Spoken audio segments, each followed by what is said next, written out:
Hi friends, శివుడికి సంబంధించి ఎన్నో మిస్టరీలు ఇంకా కొనసాగుతూనే ఉన్నాయి. శివుడు మూడో కన్ను తెరిస్తే సృష్టి మొత్తం అంతమవుతుందని అంటారు. ఈ మూడో కన్నుకు యోగ శాస్త్రంలో చాలా ప్రాముఖ్యత ఉంది. యోగ ధ్యానం చేయడం వల్ల మూడో కన్నును యాక్సెస్ చేయగలరని కూడా శాస్త్రం చెబుతోంది.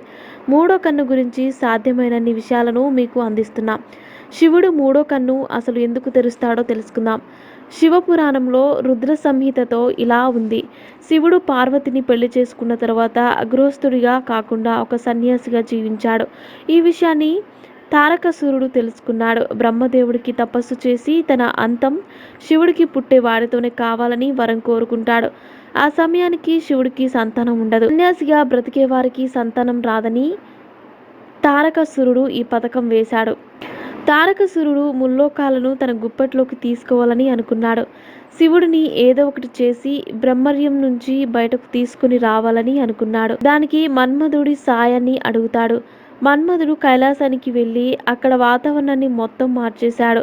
మన్మధుడు తన మన్మథ బాణాన్ని శివుడి ఎదపై గురిపెట్టి వదిలాడు. శివుడు ఎదకు బాణం తాకి ధ్యానంలో నుంచి బయటకు వస్తాడు. తన ఏకాగ్రతకు భంగం కలిగించాడని తన మూడో కంటిని తెరిచి మన్మధుడిని భస్మం చేస్తాడు.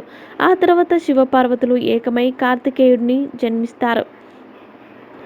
మన్మధుడు కామానికి ప్రతీక. కోరిక అంటే లైంగిక కోరిక మాత్రమే కాకుండా డబ్బు, డ్రగ్స్ ఇలా ఏదైనా కావచ్చు. ఇలాంటి కోరికలను జ్ఞానోదయం మాత్రమే దహించి వేస్తుంది. శివుడు తన జ్ఞాననేత్రంతో మన్మధుడిని అలానే భస్మం చేశాడు. మనిషి అతను అర్థం చేసుకునే సంపూర్ణత ఉంటుంది.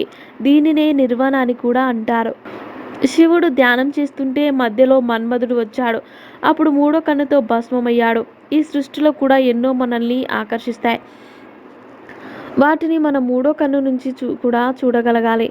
అలా చూసినప్పుడు మాత్రమే మనం అసలు విషయాన్ని తెలుసుకోగలుగుతాం.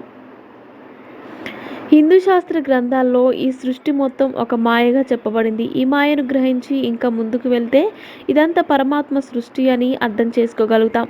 శివుడు మూడో కన్ను విధ్వంసం చేస్తుందని అంటారు. కానీ ఇక్కడ విధ్వంసం అంటే మాయను చీల్చి అసలు దానిని చూపెట్టడమని గ్రహించాలి.